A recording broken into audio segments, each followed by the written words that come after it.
వాము అంటే మీకు తెలుసా? ఇది ఔషధ గుణాలు చాలా ఉన్నాయి. ఈ వామ్ అనేది మన డైజెషన్ సిస్టమ్ని చాలా బాగా చేస్తుంది. అంటే మనము డైజెషన్ టాబ్లెట్స్ వేసుకోకుండా ఈ వామ్ వాటర్ని తాగితే మనకి ఫీలింగ్ బాగుంటుంది. హాట్ వాటర్లో వామ్ వేసుకొని వడకట్టుకొని తాగితే చాలా బాగుంటుంది. శనగపిండిలో వాము పొడి వేసి బజ్జీలు చేసుకుంటే చాలా ఈజీగా డైజెషన్ అవుతుంది. గ్యాస్ పట్టకుండా బాగుంటుంది.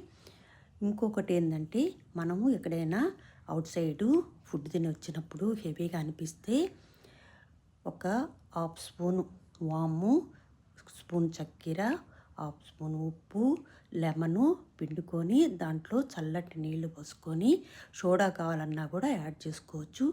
తాగితే మనకి ఆ గ్యాస్ పట్టేసింది రిలీఫ్ అయిపోయి చాలా హ్యాపీగా ఉంటుంది.